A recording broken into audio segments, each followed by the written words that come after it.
adresse à chacun de nous. Je vais marquer que j'ai compris et je vous propose donc d'écouter le premier verset. Quand les montagnes s'éloigneraient, quand les collines chancelleraient, mon amour ne s'éloignera point de toi, et mon alliance de paix ne chancellera point, dit l'Éternel qui a compassion de toi. Ésaïe 54, verset 10. Une seule chose est nécessaire. Marie a choisi la bonne part qui ne lui sera point ôtée. Luc 10, verset 42.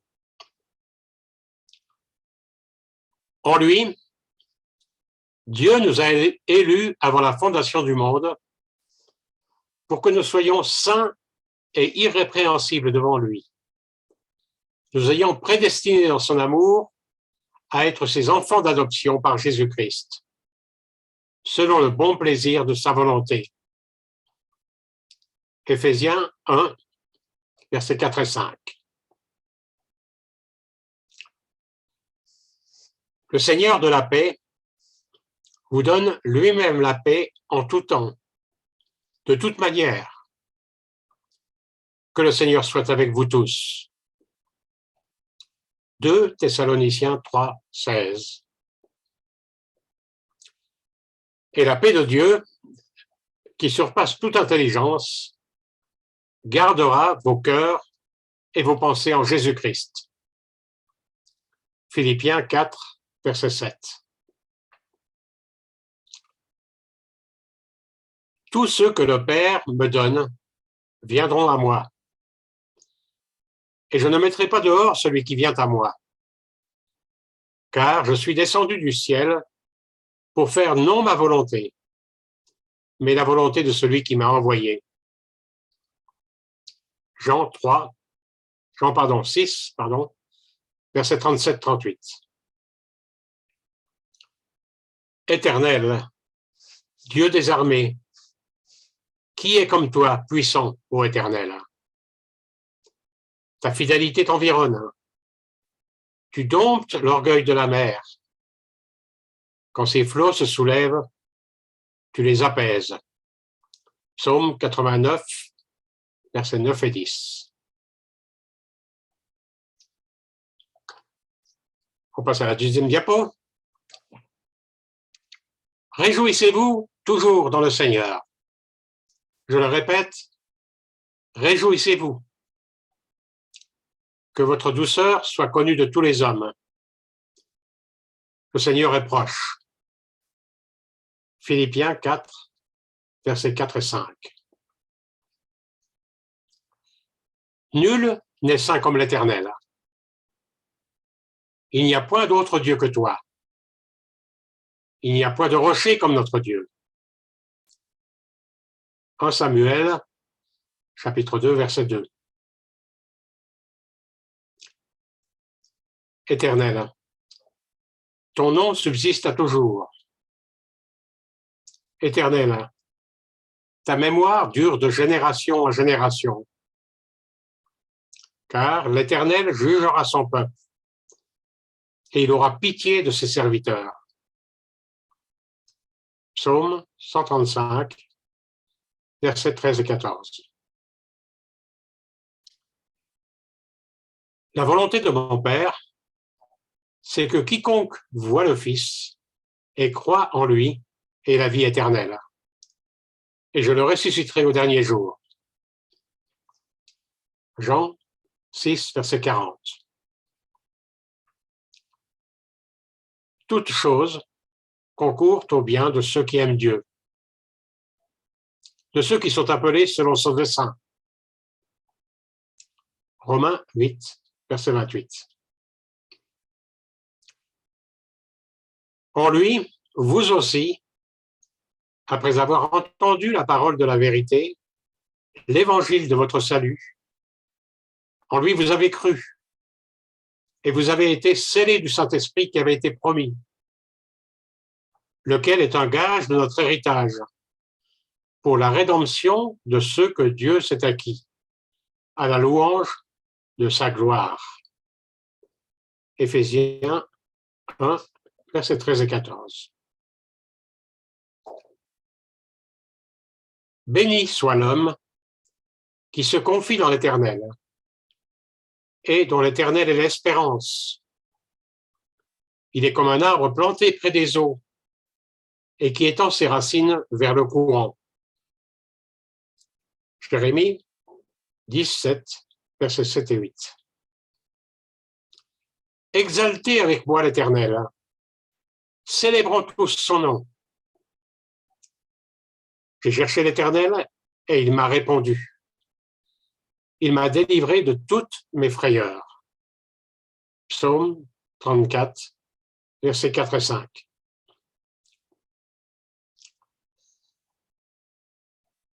La troisième diapo, notre âme espère en l'Éternel. Il est notre secours et notre bouclier, car notre cœur met en lui sa joie, car nous avons confiance en son nom. Psaume 33, versets 20 à 21.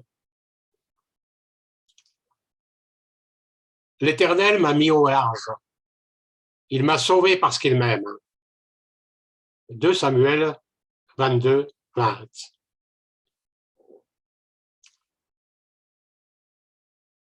Sachez donc, hommes frères, que c'est par lui que le pardon des péchés vous est annoncé. Acte 13, verset 38. Secours-nous, Dieu de notre salut, pour la gloire de ton nom. Délivre-nous et pardonne nos péchés à cause de ton nom. Psaume 79, verset 9. Éternel, le matin, tu entends ma voix. Le matin, je me tourne vers toi et je regarde. Car tu n'es pas un Dieu qui prenne plaisir au mal. Le méchant n'a pas sa demeure auprès de toi. Psaume 5, versets 4 et 5. En tout temps, peuple, confiez-vous en lui. Répandez vos cœurs en sa présence. Dieu est notre refuge. Psaume 62, verset 9. Toujours, l'Éternel est compatissant et il prête, et sa postérité est bénie. Psaume 37, verset 6. Quand je crie, réponds-moi, Dieu de ma justice. Quand je suis dans la détresse, sauve-moi, aie pitié de moi, écoute ma prière. Psaume 4, verset 2. Un seul et même esprit opère toutes ces choses, les distribuant à chacun en particulier, comme il veut. 1 Corinthiens 12, verset 11.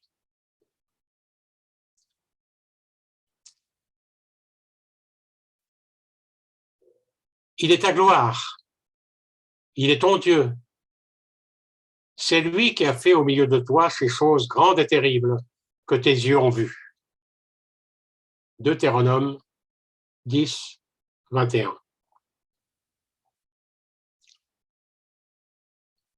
La vie a été manifestée et nous l'avons vue et nous lui rendons témoignage.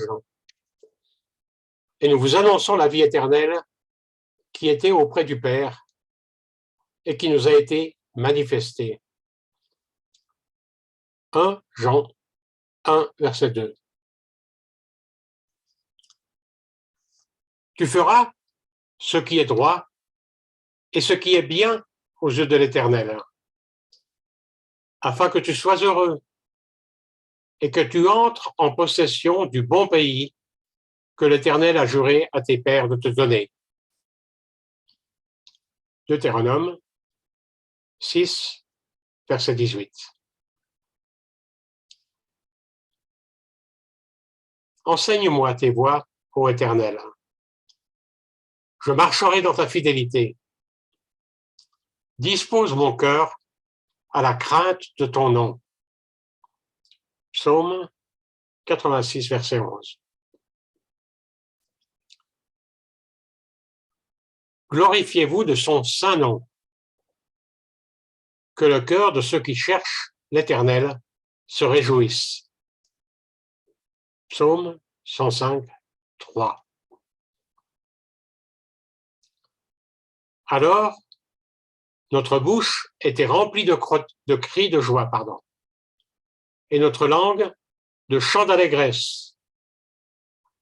Alors on disait parmi les nations, l'Éternel a fait pour eux de grandes choses. Psaume 126, verset 2.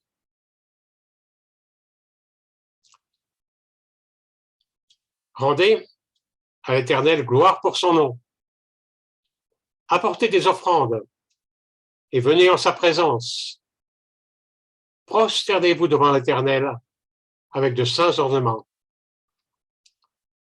1 Chroniques 16, 29. Dieu est pour nous un refuge et un appui, un secours qui ne manque jamais dans la détresse.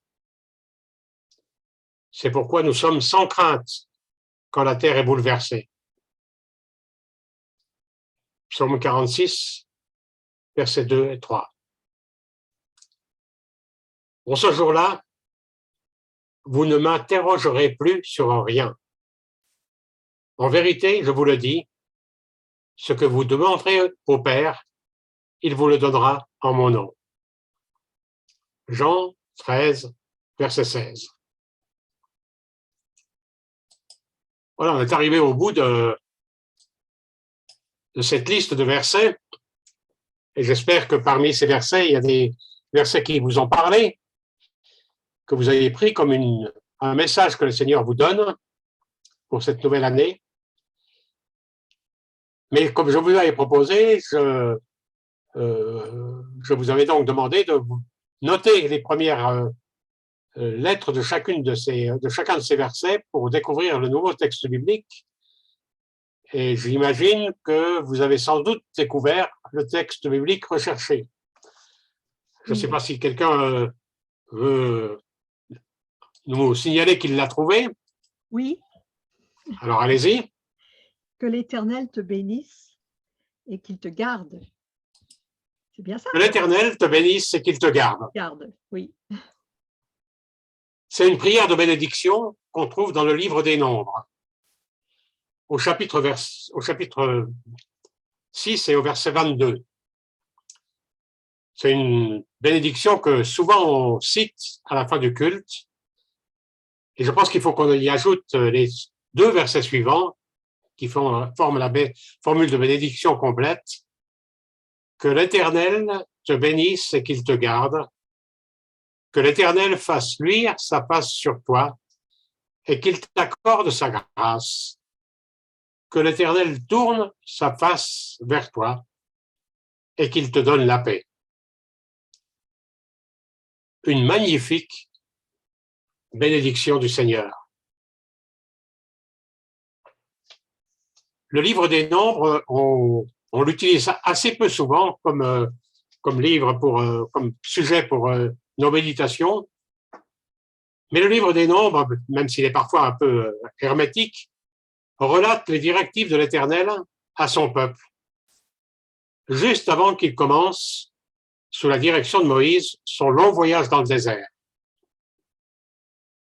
Nous savons que ça va être un parcours long, tourmenté. Il va y avoir dans ces temps des moments faciles et des moments difficiles. Et c'est un peu comme ce que nous venons de vivre. Nous l'avons dit dans le temps de discussion avant, il y a nous venons de vivre des périodes qui sont à la fois faciles et difficiles et qui peuvent parfois nous inciter à peut-être à devenir pessimistes, à oublier la bénédiction du Seigneur.